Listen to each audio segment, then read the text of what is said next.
पर एक एक गुंडा जान की भीख मांगते हुए गले में पट्टी लटकाते हुए घूमता है कि जान बकस लो, अब हम बहन बेटियों की इज्जत के साथ खिलवाड़ नहीं करेंगे।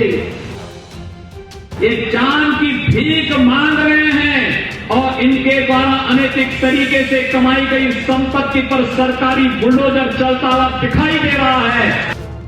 और कोई गुंडा और माफिया कहीं पर सिर चढ़ करके बोल करके अनावश्यक रूप से किसी गरीब को, किसी व्यापारी को, किसी किसान को परेशान करेगा तो उसको वहीं भेजेंगे जहां पर राम नाम सत्य के अलावा कोई और दूसरा नारा होगा ही नहीं। भाइयों बहनों, यहां के विकास की योजनाओं पर तो मैं चर्चा करूंगा ही, लेकिन मैं आपको ले चलता हूं 2017 में। याद करिए 2017 में विधानसभा चुनाव प्रचार अभियान का शुभारंभ मैंने इसी बुलंदशहर से किया था और बुलंदशहर में आकर के तब मैंने आपसे कुछ कहा था।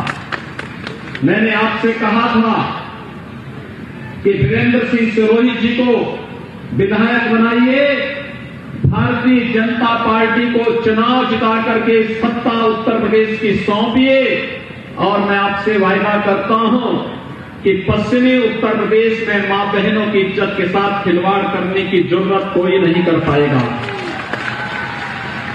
तब मैंने आपसे कहा था कोई केराना और कांदला की घटना करने का दुस्साहस नहीं कर पाएगा, कोई सचिन और कोई गौरव फिर से अपने आप को बलिदान करने की आवश्यकता नहीं महसूस होगी। और आपने समर्थन दिया, सहयोग दिया। आज आपने देखा होगा पश्चिमी उत्तर प्रदेश में बहन, बेटी और हर नौजवान, यहां का किसान अपने को सुरक्षित भी महसूस करता है। दंगाइयों को कहां भेजना है ये सरकार ने पहले दिन ही तय कर दिया था। दंगाई वहां जा रहे हैं और एक एक माफिया के घरों में और उनकी अपूर्व संपत्तियों पर चल रहा बुलडोजर आज इसका प्रमाण है। पहले गुंडे माफिया सत्ता के संरक्षण में गरीबों का, व्यापारियों का अपहरण करते थे, उनकी जमीनों पर कब्जा करते थे, व्यावसायिक प्रतिष्ठानों पर कब्जा करते थे, बेखौफ घूमते थे। लेकिन आज ये जान की भीख मांग रहे हैं और इनके द्वारा अनैतिक तरीके से कमाई गई संपत्ति पर सरकारी बुलडोजर चलता हुआ दिखाई दे रहा है। ये है व्यवस्था कैसे चलनी चाहिए, एक उदाहरण है। जो लोग जातिवाद की राजनीति करते हैं इनको आईना दिखाइए और बोलिए इनको कि तुम्हारा जातिवाद यहां पश्चिमी उत्तर प्रदेश को माफियाओं के चंगुल में धकेलने के लिए, केराना और कांदला से व्यापारियों को प्लान करने के लिए और मुजफ्फरनगर में दंगों की श्रृंखला को खड़ा करके किसी सचिन और किसी गौरव को, किसी निर्दोष सचिन और गौरव को निर्दोष मरवाने के लिए तुम्हारी जातिवाद के नारे होते हैं। तुम्हारा जातिवाद नहीं चलेगा, बल्कि यहां पर भारतीय जनता पार्टी का विकास और राष्ट्रवाद का नारा चलेगा। और यही आह्वान करने के लिए आज आपके बीच आया हूं। हमने विकास और राष्ट्रवाद का जो नारा आपको दिया था, भाइयों बहनों, आज उसी का परिणाम है। यहां पर एक एक गुंडा जान की भीख मांगते हुए गले में पट्टी लटकाते हुए घूमता है कि जान बकस लो, अब हम बहन बेटियों की इज्जत के साथ खिलवाड़ नहीं करेंगे। ये वही पश्चिमी उत्तर प्रदेश है जिस पश्चिमी उत्तर प्रदेश में कांवड़ यात्रा को नहीं निकलने दिया जाता था। कहा जाता था कि इससे दंगे होंगे। हमने कहा भी जब सरकार आएगी, हमने कहा कोई दंगा नहीं होगा, दंगा जो करेगा उसको हम ठीक कर देंगे। कांवड़ यात्रा भी निकलेगी